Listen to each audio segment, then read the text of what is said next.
लालची सोने की व्यापारी। वो वैकुंठपुरम का गांव था। उसी गांव में रामजी नामक एक सोने का व्यापारी था। वहीं आसपास के सारे गांव में उसका बहुत अच्छा नाम था। वो बहुत ही गुणवत्ता और ईमानदारी से उसका व्यापार चलाता था।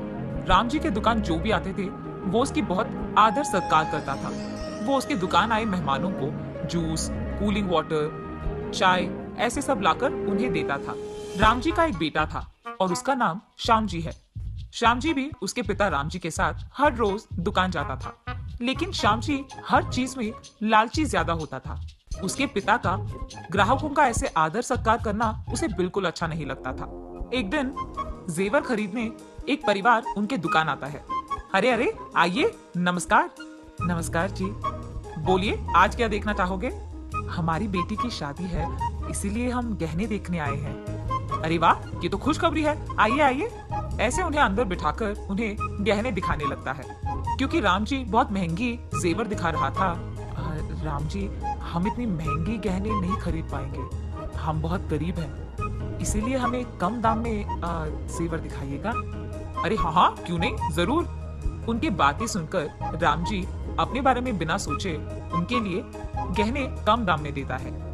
वही बगल में बैठा श्यामजी ये सब देख बहुत गुस्सा होता है और मन में ऐसे सोचता है, अरे रे, इनके साथ मैं क्या ही करूं? अगर असली रेट पे ही सोने को ऐसे बेच देंगे तो हमारा क्या लाभ होगा? इनको तो व्यापार करना भी नहीं आता। हाँ, ऐसे ही लगातार रामजी के काम देख श्यामजी को बहुत गुस्सा आता था। ऐसे ही कुछ दिन बाद रामजी का सेहत बिगड़ने लगता है। तब रामजी अपने बेटे को बुलाकर, बेटा श्याम, मेरी उम्र बढ़ रही है और मेरी सेहत बिगड़ रही है। इस हालत में मैं दुकान चला नहीं पाऊंगा, इसीलिए अब से इस दुकान की जिम्मेदारी तुम्हारे हाथों में सौंप रहा हूँ। तुझे ही हमारे दुकान का पूरा ख्याल रखना होगा बेटा। जी पापा, इज्जत से। ऐसे वो बहुत विनम्रता से अपने पापा को जवाब देकर वो बहुत खुश होता है कि आखिरकार उसके मालिक होने की जो सपना था वो सच हो गया। अब से ये दुकान मेरा है, अब मुझे कोई रोक नहीं पाएगा। मैं जो मर्जी वो करूंगा। ऐसे सोचकर बहुत खुश होता है श्याम। मालिक बनने के बाद पहले ही दिन दुकान में मालिक की कुर्सी में बैठ वो बहुत हंसता है। कुछ देर बाद दुकान को कुछ लोग आते हैं। जितने भी ग्राहक दुकान को आते थे उन सबको उसी दुकान में मौजूद काम वाला जूस, टी देता था। ये देख श्याम जी को बहुत गुस्सा आता है। ग्राहक जैसे ही बाहर जाते हैं, श्याम जी उस काम वाले को बुलाकर, सुरेश, अब से जो भी ग्राहक यहाँ आए ना, उनको जूस ये सब मत दो। और इतना ही नहीं, उस कूलिंग वाटर मशीन को भी यहाँ से निकाल दो, समझे? उससे वैसे भी बिजली की बिल बढ़ रही है। उस कूलिंग मशीन के बजाय एक मटके को लाकर यहाँ डाल दो। ऐसे ही वो दुकान में बहुत कुछ बदल देता है। ऐसे ही गहनों का दाम बढ़ाकर श्याम जी उन पे बहुत कमाता है। ये सब करके श्याम जी को गर्व होता है कि उसके पिता ने भी इतनी अच्छी व्यापार नहीं किया है। कुछ ही सालों में बहुत सारे पैसे कमाकर बहुत बड़े और महंगी गाड़ियां खरीदता है श्याम जी। श्याम जी को ऐसे अमीर बनते देख एक तरफ राम जी को गर्व होता है कि उसका बेटा बहुत अमीर बन गया, लेकिन दूसरी तरफ उसे दुख भी था कि उसका बेटा लोगों के भरोसे का फायदा उठा रहा है। ऐसे ही कुछ समय के बाद एक अमीर आदमी एक बड़ी और महंगी गाड़ी में उनके दुकान आता है। उस आदमी को आते देख श्याम जी, अरे लग रहा है कि ये बहुत अमीर आदमी है, इस पे तो मैं बहुत बड़ा लाभ बना सकता हूँ, ऐसे सोचता है। वो आदमी कार से उतरकर अंदर आता है। अरे सर, आइए आइए, स्वागत है आपका।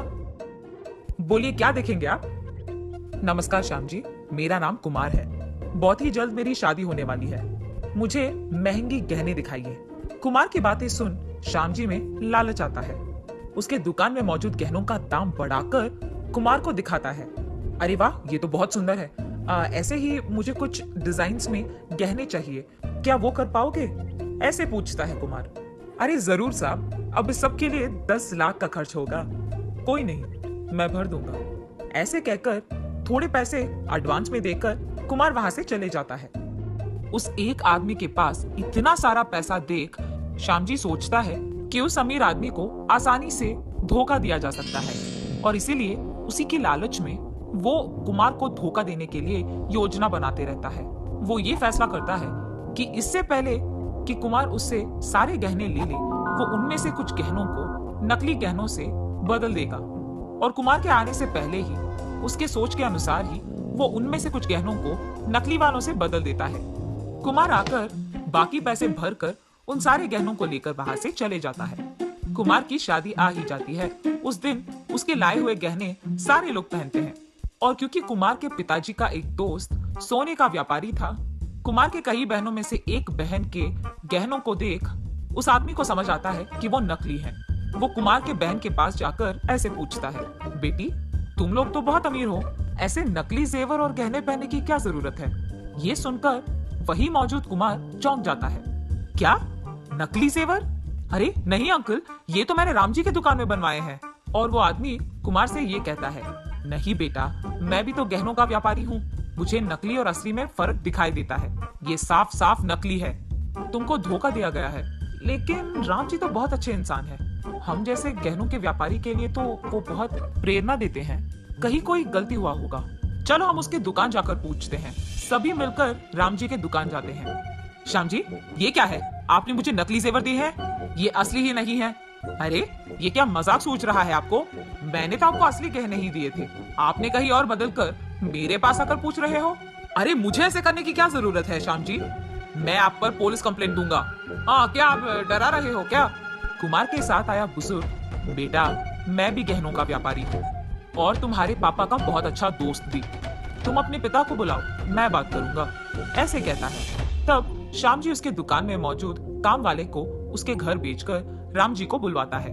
राम जी जब ये सब सुनता है तो ऐसे कहता है, अरे आप डरिए मत, मैंने तो इस दुकान में सीसीटीवी कैमरा लगवाया है, उसमें देखेंगे तो गलती किसकी है ये पता चल जाएगा।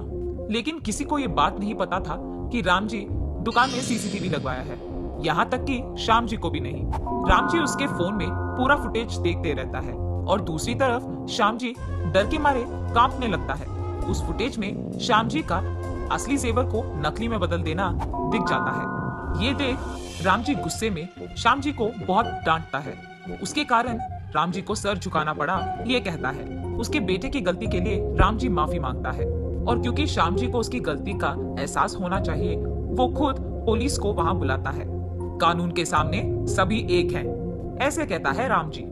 लेकिन वहां मौजूद लोग, राम जी ऐसे मत करिए, उसको पुलिस के हवाले मत कीजिए, वो लालची जरूर है मगर उसको पता नहीं था कि आपको सिर झुकाना पड़ेगा, सोचा नहीं होगा बेचारा, आप ऐसे मत करिए, आपको बाद में बहुत दुख होगा। राम जी उनकी बातें मानकर उनके असली जेवर को उनको पहुंचाकर उनको वहां से बिचा देता है। तब से वो श्याम जी को दुकान में आने नहीं देता है और दुकान की जिम्मेदारी एक अच्छे, नेक और ईमानदार इंसान के हाथों में देता है और श्याम जी के पास मौजूद सब कुछ खींच लेता है राम जी और उसको घर से भी बाहर निकाल देता है राम जी। देखा ना आपने, लालची बनकर अगर गलती किया तो उसके परिणाम भी भुगतोगे।